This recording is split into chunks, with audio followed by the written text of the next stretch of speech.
Bonjour à tous. Un match crucial, je crois que c'est un mot très fort. Un match important, je dirais, pour notre qualification. Nous avons envie de finir premier de cette poule-là pour plusieurs raisons. Donc, pour que cela puisse se faire, il faut effectivement qu'on approche les 3 points. Nous préparons ce match-là avec beaucoup de sérénité et beaucoup de sérieux, comme vous le dites aussi. On a aujourd'hui la joie de retrouver l'ensemble de notre effectif au complet. Ça, c'est très bien pour le mental, c'est très bien pour les choix qu'on mettra en place du fait qu'on a quand même l'ensemble de notre effectif qui est disponible. Les deux sont importants, se qualifier pour les huitièmes de finale et finir premier de notre groupe. Bien sûr que nous savons que nous allons faire face à une équipe motivée, une équipe qui va jouer avec ses valeurs. S'y rajoutent aussi, ils ont des individualités aussi devant capables de faire la différence. Donc, je me tue à le dire à chaque fois, à chaque conférence de presse depuis pratiquement plus de 6 ans, 7 ans qu'il n'y a plus de petites poussées sur le continent africain. Souvent, on parle de favoris, mais en réalité, le football d'il y a 20 ans et le football d'aujourd'hui est vraiment différent. On a vu les résultats dans ces débuts de Cannes. Donc, c'est important aussi, comme vous le dites, d'avoir l'ensemble de son effectif à sa disponibilité. Et aujourd'hui, ça nous permet effectivement de pouvoir avoir plus de choix et constituer vraiment la meilleure équipe du Sénégal.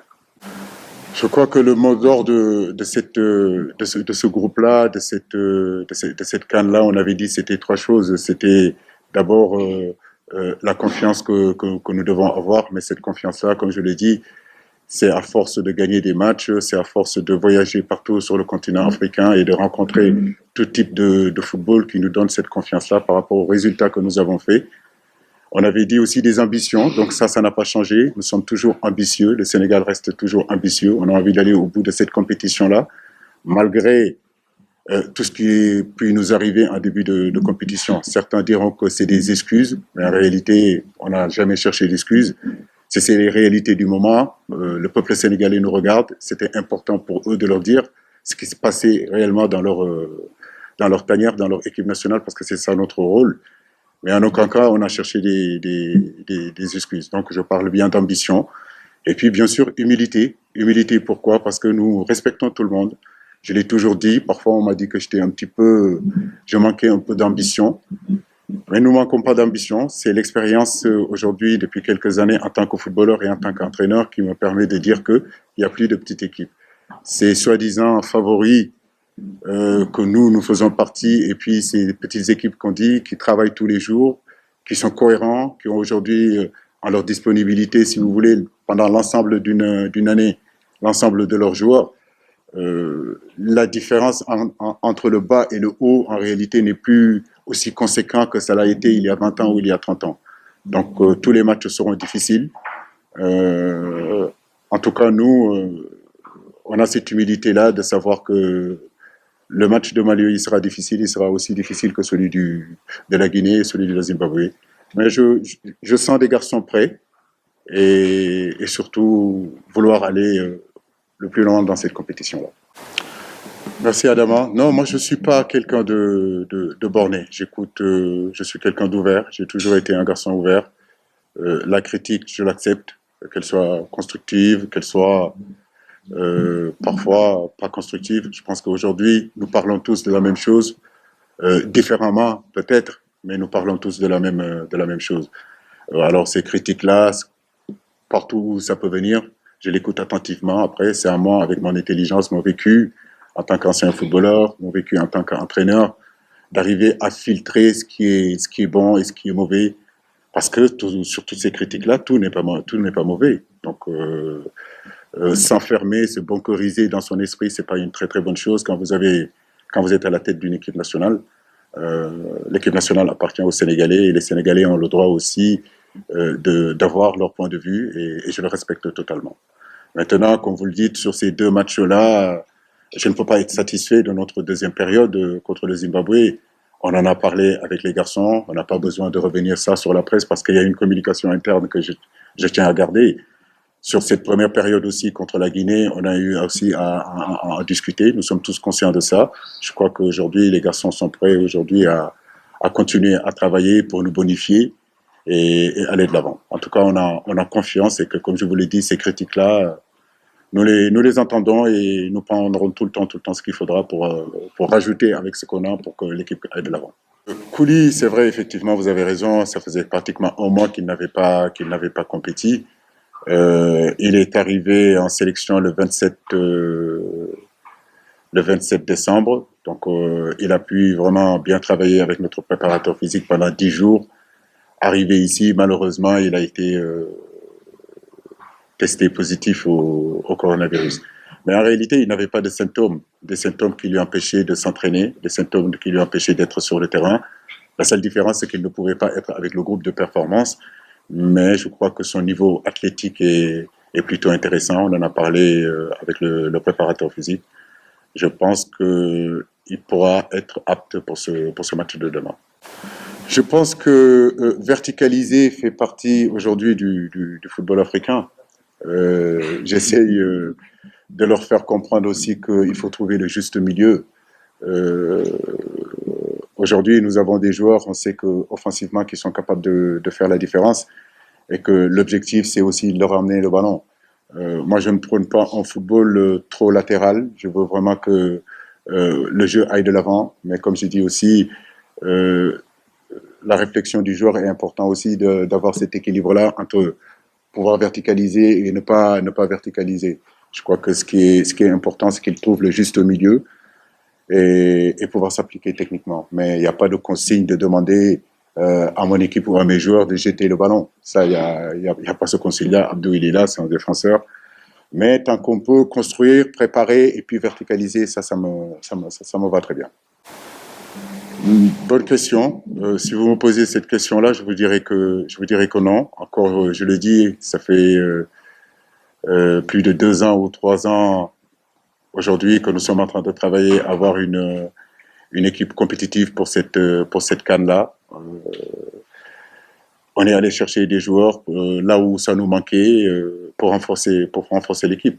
Au niveau du jeu, c'est sûr et certain que quand vous perdez aussi certains joueurs, il est évident de mettre en place un collectif bien huilé.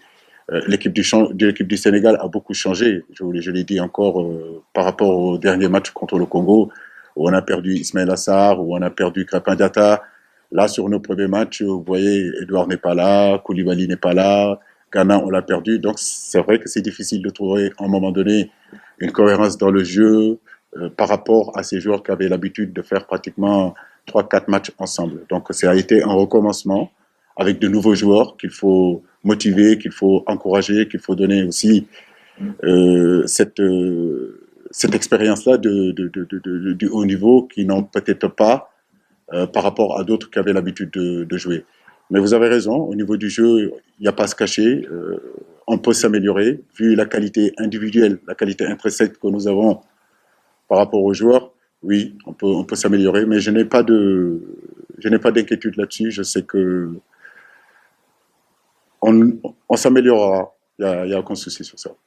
Non, pas de forfait pour l'instant. Normalement, on aura plus d'informations d'ici ce soir, voire demain matin. Nous avons espoir parce que Pape, c'est la qualité, c'est un garçon formidable. Et aujourd'hui, venir à cette CAN-là et ne pas pouvoir les disputer, c'est vraiment cruel pour lui. En tout cas, j'espère que on aura une bonne nouvelle pour lui et pour l'équipe nationale du Sénégal. Oui, tout à fait. Vous me donnez l'occasion de le féliciter. Euh, il a su faire ce dont on attendait de lui. Comme je l'ai dit, quand vous convoquez 27, 28 joueurs, c'est que tout le monde doit être prêt. Seni a été prêt, il a fait de grosses performances, comme la défense aussi qui était là avec lui. Sur l'assise défensive, quand même, on est satisfait parce que nous jouons 2 matchs où on a été costaud, on n'a pas encaissé de but. Et Seni, en grande partie aussi, a été très important dans cette performance-là jusqu'à présent. Assuré, parce il y a rien qui est plus important que la santé. Et vraiment, tu le sais. Le football, je le dis toujours, c'est notre passion, nous l'aimons. Mais la santé, c'est la chose la plus importante. Et aujourd'hui, savoir que tous nos garçons qui étaient malades reviennent d'abord en pleine santé, c'est vraiment rassurant. Moi, je ne rentre pas trop dans les réseaux sociaux, donc j'en ai pas. Oui, ça va, ça va, ça va. Pour l'instant, en tout cas, sa rééducation est plutôt bonne. C'est un garçon sérieux, c'est un garçon professionnel. Aujourd'hui, nous espérons aussi, d'ici peut-être une semaine, 10 jours, de pouvoir le récupérer dans le groupe. C'est un garçon qui est très important dans notre animation offensive. Et, et l'avoir avec nous, c'est un plus. Voilà. Nous prions qu'il revienne vraiment en bonne santé. Et surtout, prêt à jouer. Ah, ça, c'est une bonne question. Très bonne question. Sur le plan tactique, oui, bien sûr que on peut penser que Sadio peut venir descendre un petit peu dans les couloirs parce que avec l'absence, c'est vrai que d'Ismaïla et de Crépin, nous manquons de la percussion. Mais en venant ici, on était venu quand même avec des certitudes dans notre 4-4-2 qui nous a prévalu vraiment beaucoup de bons résultats. On a marqué beaucoup de buts et on en a encaissé peu sur notre 4-2-3-1 ou notre 4-4-2. Vous voyez arriver ici, effectivement, on perd, je l'ai dit, Crépin et Ismaïla. J'aurais pu effectivement changer le système, mais on n'a pas voulu le faire. On n'a pas voulu le faire. On a voulu garder notre style de jeu, on a voulu garder notre stratégie tactique.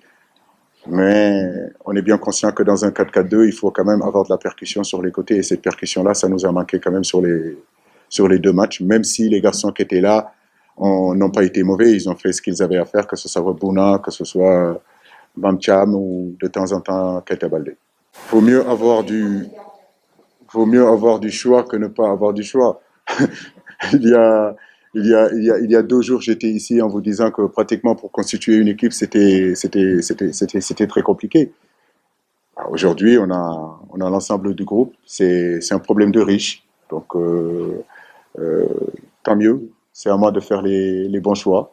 Mais comme je l'ai dit aussi, aujourd'hui, le groupe tout entier est conscient. Tout le monde sait que dans les périodes où nous vivons, tout le monde doit être prêt. Les 11 qui débutent, mais ceux qui ne débutent pas aussi doivent être prêts. Je loue vraiment la mentalité de ce groupe-là en termes de travail, en termes d'état d'esprit. Donc, je pense que cette solidarité, on l'aura et que les 11 qui seront alignés donneront le maximum, justement, et que les autres qui seront sur le banc, quand ils rentreront, feront aussi le travail. C'est ça, cet état d'esprit que je veux dans cette équipe nationale, et c'est vers ça que nous voulons aller. Énorme, comme vous le dites, ça fait 2 matchs qu'on joue à 14 heures. Bon, après, quand on parle, on dit que le Sénégal se plaint, on se plaint tous les jours. Et pourtant, on nous fait jouer 2 fois 14 heures, donc je n'ai pas envie d'ouvrir encore cette polémique-là où on en a déjà discuté, on en a déjà parlé.